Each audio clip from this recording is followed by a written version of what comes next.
Hi everyone, it's Robert again. I'm back with part 4 of my build series. In this part, in essence, I just constructed the swash plate and the head. Everything went together perfectly as per the instruction manual, so there's not much to say about it. What I do want to show you is, again over here they show in the manual the middle section of the thrust bearing with the open end towards the outside and the closed end towards the inside.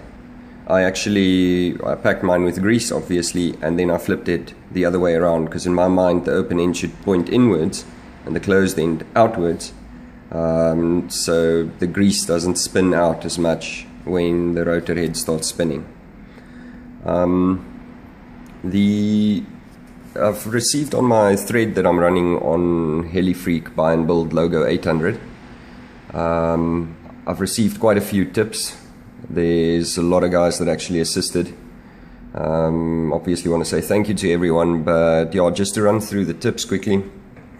The first one was that the YGE speed controller, if I try and focus there quickly, the motherboard has little pins sticking through it, and with the vibrations of the heli, those pins eventually work their way through the silicone cover of these wires, and they can cause a short circuit.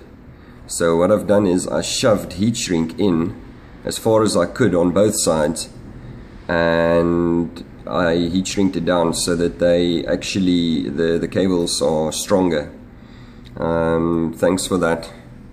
The other thing I want to show is the cable for my ESC wires running to the back where my V-bar is.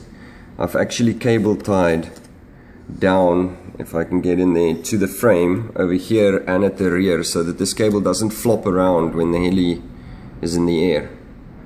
At this stage also I'm thinking of putting my receiver excuse me, my receiver pack in here, and then I'll use some Velcro just to hold it down in the frame.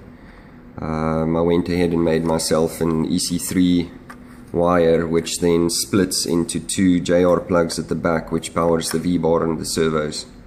So yeah, I'm happy with that.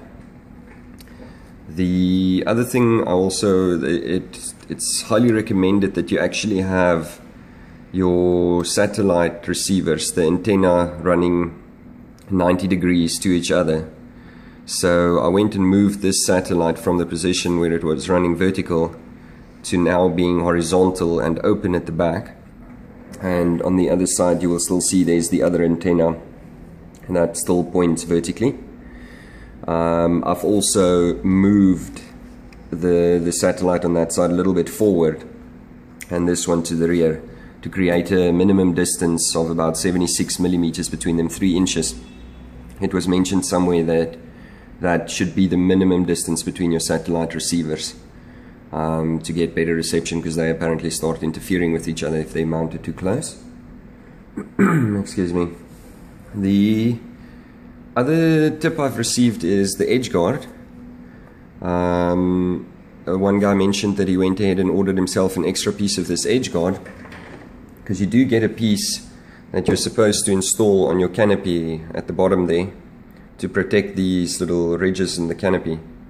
And what he's gone ahead and did is, around this opening here, he's also installed a length of edge guard, which when you open the canopy up and you slide it across the section, it quite easily scrapes against these links and the swash and stuff, so that'll protect your canopy. That's quite a little good little tip as well.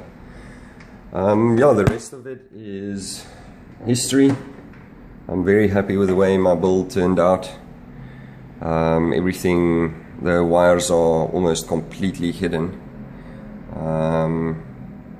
So yeah, I'm really happy, and again thanks to everyone for all their tips provided. What I just want to do is flip the heli around so you can see what the other side looks like. Just hold a few seconds, and that's this side of the heli.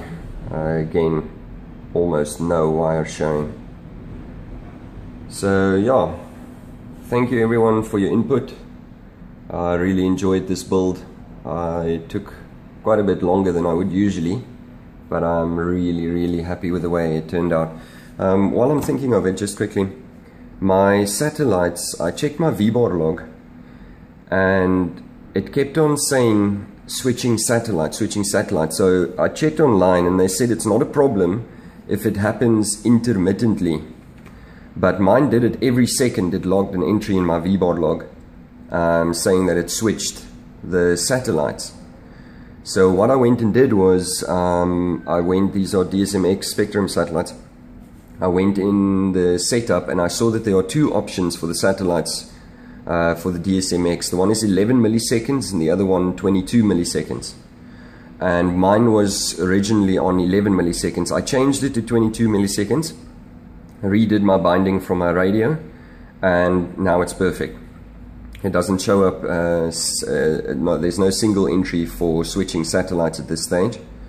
I'm sure once I fly it, it will be switching as the heli moves through the air, and I'll get better reception while it's turning in the air. I'll have a look at that. But yeah, just something to look out for. The other thing I want to say, I have spooled the heli up.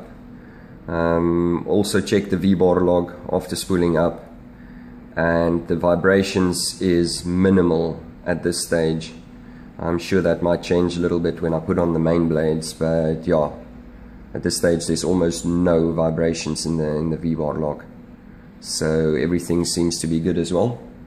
So yeah, thank you guys for all your input, and I hope I provided some tips for someone who's interested in buying a logo as well. This really is an amazing heli, so I can't wait to get it in there. Cheers guys.